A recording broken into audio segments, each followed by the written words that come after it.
అనుదినము దేవుని కృపావార్త కొరకు ఎదురు చూస్తున్న ఆత్మీయులారా, నేటి వాగ్దానంగా హబక్కూకు 3:17 అంజూరపు చెట్లు పూయకుండినను, ద్రాక్ష చెట్లు ఫలింపకపోయినను, ఒలివ చెట్లు కాపు లేక ఉండినను, చేనులోని పైరు పంటకు రాకపోయినను, గొర్రెలు దొడ్డిలో లేకపోయినను, శాలలో పశువులు లేకపోయినను, నేను యెహోవా యందు ఆనందించదు, నా రక్షణకర్త అయిన నా దేవుని యందు సంతోషించదు.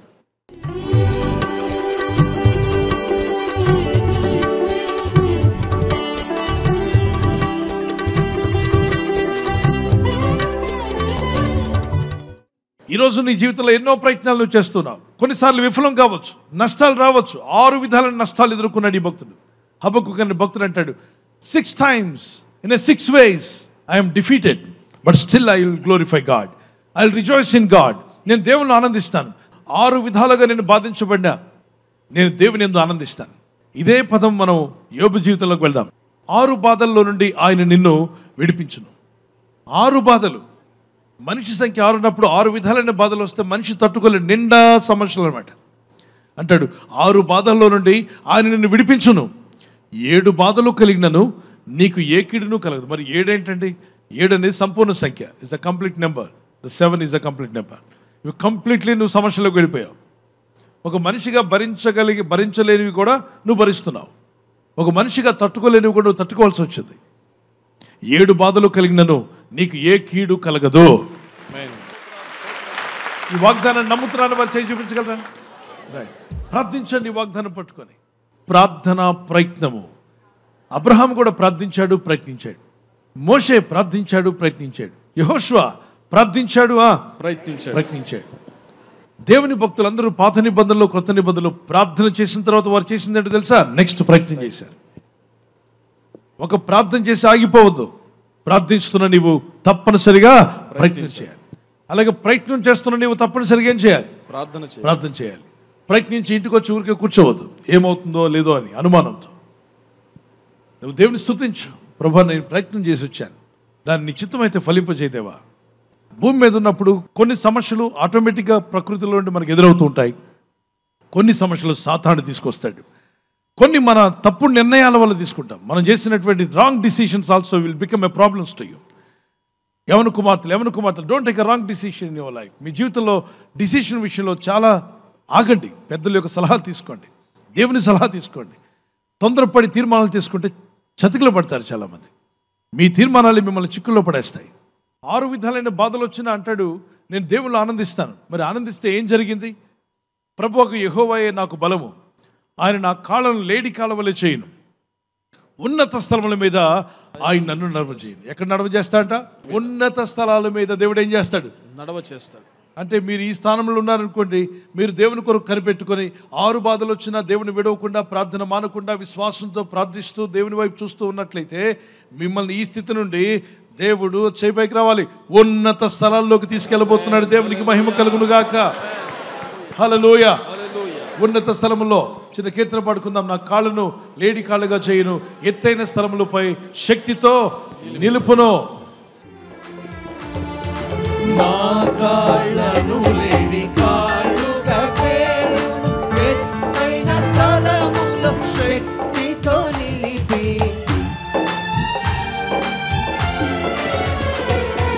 నా కాళ్ళను లేడి కాళ్ళుగా చేయును, ఎత్తైన స్థలములో శక్తితో నిలిపి. రక్షణ కేడెము నా పడాలి. రక్షణ కేడెము నా కల్నిల్చి, అక్షయముగా తన పక్షము చేర్చిన, అక్షయముగా తన పక్షము చేర్చిన యెహోవా నా బలమా. యథార్థమైనది నీ మార్గం, పరిపూర్ణమైనది నీ మార్గం యెహోవా. మన కాళ్ళను లేడి కాళ్ళుగా చేసి మనల్ని ఉన్నత స్థలంలో నిలబెట్టబోతున్న దేవునికి చప్పట్లు కొట్టి దేవునికి స్తోత్రం.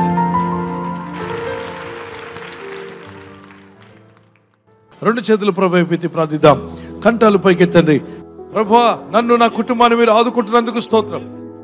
నేను జయిస్తాననే విశ్వాసం నాకు కలుగు చేశావు. ఆ నమ్మకం నాకు దయచేశావు. ఆ విశ్వాస యాత్రలో నేను జయించాలి ప్రభువా, నేను తట్టుకొని నిలబడగలగాలి. ఎస్ లార్డ్, నాకు ఆ కృప దయచేసినందుకు స్తోత్రాలు చెల్లిస్తున్నాను. నిలబెట్టువాడవు నీవే, శక్తినిచ్చేవాడవు నీవే, నీకు స్తోత్రాలు చెల్లిస్తున్నాను. ప్రభు, ఆశ్రయం లేక ఇబ్బంది పడుతున్న వారు, దుఃఖంలో వేదనతో ఉన్న వారికి గొప్ప విడుదల వచ్చును గాక. కృంగిపోయిన వారు లేవనెత్తబడుదురు గాక. పగిలిపోయిన హృదయాలు తిరిగి కలపబడును గాక. విడిపోయిన కుటుంబాలు కట్టబడును గాక.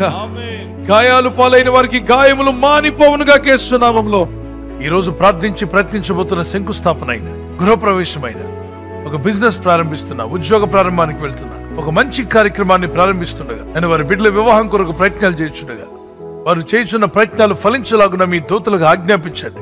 ఎవరైనా హాస్పిటల్లో ఉన్నా, ఐసీయూలో ఉన్నా ప్రభు, ఎవరైతే సీరియస్ కండిషన్ లో ఉండి బాధపడుతున్నారో వారికి యేసు నామములో స్వస్థతను అనుగ్రహించండి. కృంగిపోయిన వారిని లేవనెత్తండి. మీ గాయపడిన హస్తమును చాపి వారికి ఉన్న సకల రోగాల నుండి విడుదల ఇచ్చేయి. వారిని లేపి నడిపించడాన్ని సాక్షులుగా నిలబెట్టుకోండి. ఈ ఉదయకాలం ప్రతి రోగి యేసు నామములో స్వస్థత నొందునుగాక.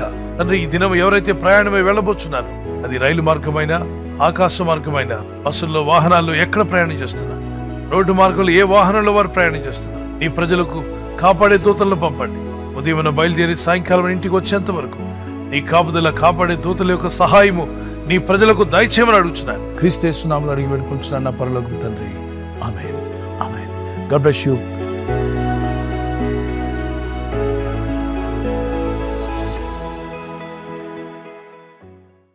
బర్త్డే జరుపుకునే వారికి God bless you. We wish you all the best. మీకు దేవుని యొక్క God's promise today. Isaiah chapter 49 verse 16. యెషయా గ్రంథం 49:16. చూడుము, నా అరచేతుల మీద నేను నిన్ను చెక్కియున్నాను, నీ ప్రాకారములు నిత్యము నా ఎదుట ఉన్నవి. చూడుము, నా అరచేతులు అన్నాడు. అనగా దేవుని అరచేతుల్లో మీ పేరును దేవుడు చెక్కుకున్నాడు. అయితే మిమ్మల్ని ఎన్నడూ ఆయన మరువడు. See, I have engraved you in the palm of my hands, and your walls are ever before me. So Word of God very clearly says He has engraved you, that means all of us, in His palm. ఆయన చేతుల్లో, అరచేతుల్లో చెక్కున్నాడట. దేవుని కృపలో మీరు కాపాడబడుదురుగాక. దయాకిరీటం దేవుడు ధరింపచేసి మిమ్మల్ని ఆస్వాదించాలని మా ప్రార్థన. We wish you happy birthday to you, many more returns of the day. God bless you. Anniversary జరుపుకునే వారికి కృపను మీకు దేవుడు దయచేయునుగాక. మీరు వర్ధిల్లుదురుగాక. భార్య భర్తల మధ్యలో ఐక్యత, ఏక మనస్సు, ప్రేమానురాగాలు దేవుడు అనుగ్రహించి ఏక మనసుతో మీ కుటుంబాలు ముందుకు సాగాలని ప్రార్థిస్తున్నాను. మీకు వాగ్దానం లూకా సువార్త 2:14. ఆయనకి ఇష్టలైన మనుషులకు భూమి మీద సమాధానం కలుగును గాక. Peace to those on whom his favor rests. దేవుని ప్రేమ, దేవుని కృప మీ జీవితాల్లో, ఆయన దయ మీకు కలుగును గాక, సమాధానం కలుగును గాక.